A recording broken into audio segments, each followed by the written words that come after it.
If you go out into rural Arizona to photograph a javelina, be prepared to work hard. If you don't have a good plan or a guide, you'll be lucky to see one. Wild javelinas are shy. They can lay down and blend into the desert landscape, sneak away, or run away quickly. That said, it's relatively easy to get a look at a javelina in the suburbs. What's up with that? Wild animals are often attracted to the areas where humans live. Food smells, water dishes, green spaces, and the absence of hunting add up to easy living for them. The natural diet of a javelina is largely cactus and roots, but they seldom pass up a chance to get human food. Some people throw melon scraps or other garbage over their patio wall so they can see a javelina up close, or to make things easier for the javelina squadrons. Living among people comes with a cost for the animals. Automobile traffic leads to injury and death of the animals all too often. But remember, a javelina is a dangerous animal. When they bite people or dogs, the injuries usually require medical attention. They can kill a child or an elderly person.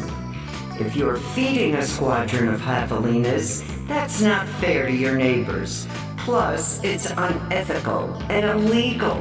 When javelinas get accustomed to seeking out human food, they can turn garbage collection day into a nightmare. You might have to find a better way to secure your trash cans so the javelinas can't get into your garbage. Tip: store your smelly food waste in a freezer until trash pickup day. The cans will have a less attractive odor. Here's the most important advice. Don't feed javelinas.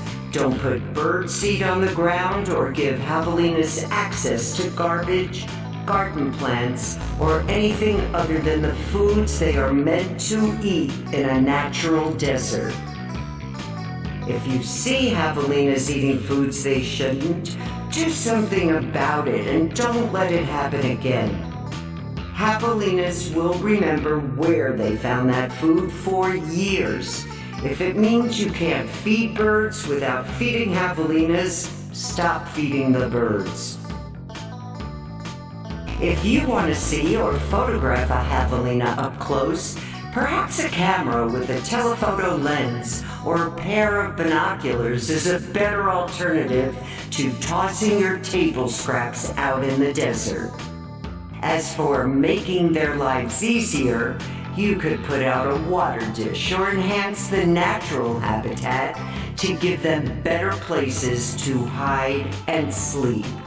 Try to make their natural food plants more available. Maybe the scorched earth landscaping style is not optimal for your quality of life or theirs. When people go out for a walk, they are often unaware of the animals that lurk nearby. You might see a few javelinas and assume they will trot away when you approach. What if one of those javelinas just delivered some babies? When javelinas are born, it's an intense event.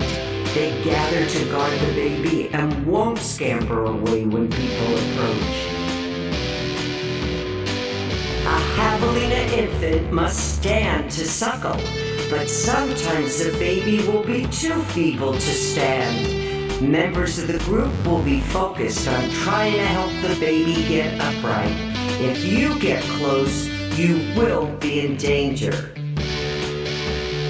When people walk with a dog, javelinas might confuse the dog with a coyote and attack. Javelinas and coyotes are enemies. This is a common cause of injury to people and pets in some areas.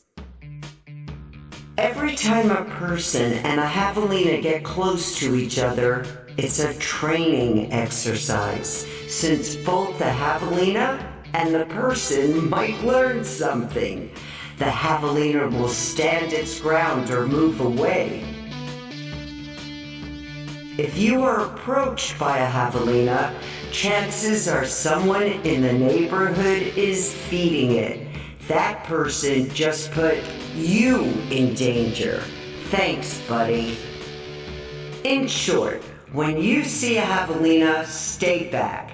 If it won't go away, you go away. If a javelina approaches your patio in a begging posture, take a big squirt gun and give it a soak. Javelinas are normal residents of the suburbs in the American Southwest, which can be a good thing. If everyone gives them space and nobody feeds them, we can coexist. Please be a good neighbor to the people and the critters in your area.